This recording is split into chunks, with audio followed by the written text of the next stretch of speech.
ವಿಜಯಲಕ್ಷ್ಮಿ ದರ್ಶನ್ ಇತ್ತೀಚೆಗೆ ಹುಟ್ಟುಹಬ್ಬವನ್ನು ಆಚರಿಸಿದ್ದಾರೆ. ಅತ್ತ ದರ್ಶನ್ ಜೈಲಿನಲ್ಲಿದ್ದರೂ ಕೇಕ್ ಕತ್ತರಿಸಿ ಬರ್ತ್ಡೇ ಆಚರಿಸಿಕೊಂಡಿರೋ ವಿಜಯಲಕ್ಷ್ಮಿ ಕಾಪಾಡು ತಾಯಿ ಅಂತ ದೇವರ ಮೊರೆ ಹೋಗಿದ್ದು, ದೇವರ ಶ್ರೀರಕ್ಷೆ ಪಡೆದು ದಾಸನಿಗೆ ಕೊಡ್ತಾರಾ ಅನ್ನೋ ಪ್ರಶ್ನೆ ಮೂಡಿದೆ. ಹಾಗಾದರೆ ವಿಜಯಲಕ್ಷ್ಮಿ ಹೋಗಿದ್ದೆಲ್ಲಿಗೆ ನೋಡೋಣ ಬನ್ನಿ.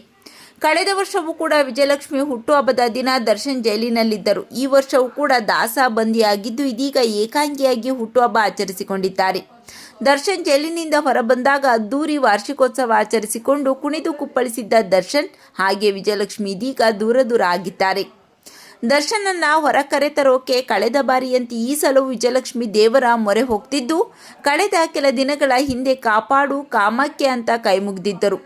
ಇದೀಗ ಹುಟ್ಟುಹಬ್ಬದ ದಿನ, ಅದರಲ್ಲೂ ಮಂಗಳವಾರ ದೇವಿಯ ದರ್ಶನ ಮಾಡಿದ್ದು ದಾಸನ ರಕ್ಷಣೆಗೆ ನಿಂತಿದ್ದಾರಾ ಅನ್ನೋ ಪ್ರಶ್ನೆ ಮೂಡಿಸಿದೆ.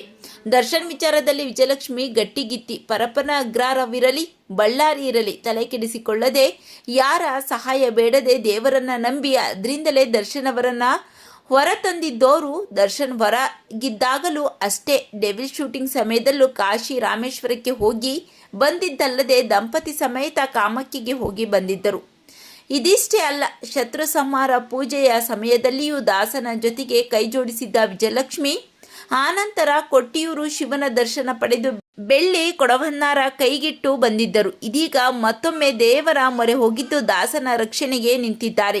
ವಿಜಯಲಕ್ಷ್ಮಿ ಅವರ ಬಗ್ಗೆ ನಿಮ್ಮ ಅನಿಸಿಕೆಗಳನ್ನು ಕಾಮೆಂಟ್ ಮಾಡಿ ತಿಳಿಸಿ.